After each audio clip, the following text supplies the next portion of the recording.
I wanted to bring David Graeber back in. Your book that's just coming out this next week is called Debt, the First 5,000 Years.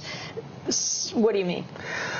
Well, I was involved in the ultra-globalization for years, ultra-globalization movement for years, and it occurred to me that almost everything that we were facing was framed as a debt crisis. And I began to think about that and debt moratoriums, where I was worked with Jubilee with 2,000 various groups that were arguing for debt cancellation on a global scale. And I became fascinated. What is debt? Because we talk about it all the time, and it has incredible moral power over us. But I realized that no one's ever written a history of debt. They've written a history of just about anything else you can possibly think of, cod, toilets. But no one's ever written a history of debt, even though it affects every aspect of our lives. So I started looking into it, and I discovered that these political conflicts over debt are not a new thing. It's, in fact, most revolutions, most revolts in human history have been about debt. It's the most perennial tool that's been used by people who are powerful to make the victims of structural inequalities feel that it's somehow their fault. So I wanted to unveil that and show that we're actually part of a very, very long history. But there's also a lot of hope in it, because the other thing I realized is that much of the world religions grew out of social movements, which were exactly about problematizing debt, basically saying who owes what to who.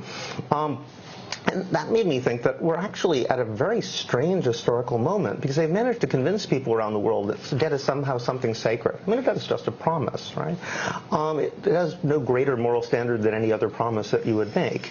Yet here we have people accepting that it's perfectly reasonable to say that, well, we can't possibly keep our promise to the public, politicians say, to give you health care, because it's absolutely unthinkable we could break our sacred promises to bankers to give them a certain percentage of interest every year.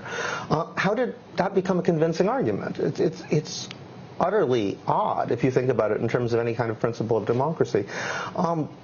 And if you, as I say, if you look at the history of world religions, of social movements, what you find is that for much of world history, what was sacred is not debt, but the ability to make debt disappear, to forgive it. I mean, that's where concepts of redemption, for example, originally come from. And David Graeber, in this long history, is there a qualitative difference in our era where you have essentially financial institutions that are far more powerful than any governments, and where you had a situation where during the 2008 crisis, the United States government was bailing out banks in Europe that had been involved in investments here, as well as its own banks, and this concept of too big to fail for banks, but not for countries or not for populations that end up having to suffer?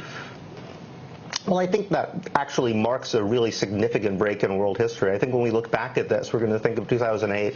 1972, when the U.S. Went off the gold standard, was the first moment and sort of moved towards a system of virtual money, where we realized that money is not a thing. It's an arrangement between people. The 2008, where it became clear that the whole global financial system is something that's created politically and has to be periodically recreated. It doesn't maintain itself like they want us to believe. I mean, that really marks a break. The question is, now that we understand that money is a political construct, we really do just print it as a promise that people make to each other.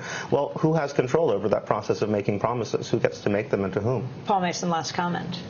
Well, look, you're absolutely right that the situation we're in is unprecedented. The whole what is debt is the other side of credit. Credit is what makes capitalism go. It's what makes it possible to invest without having first accumulated the money. And we're in a situation where the entire system seems incapable of recognizing bad debt. The bad debt has been flowing around the system since Lehman. It was accumulated in 10 years. What is debt? What is bad debt? It's accumulated stupidity, and we don't know how stupid we've been until somebody recognizes how bad the debts are, and we're not prepared to do it. We have to leave it there. I want to thank you, Paul Mason. His latest book is called Live Working or Die Fighting: How the Working Class Went Global. He also wrote Meltdown, the End of the Age of Greed. And thanks so much to David Graeber. His new book is called Debt, the First 5,000 Years. We're broadcasting from London tomorrow, Saturday, July 2nd, 11 a.m. Eastern Time, for London time. I'll be moderating a conversation between WikiLeaks editor-in-chief Julian Assange, renowned Slovenian philosopher Slavoj Žižek. It's happening at the Troxy. For folks who are here, if they want to come out, 2,000 people are expected. If you can't come there, join us on the live stream at democracynow.org.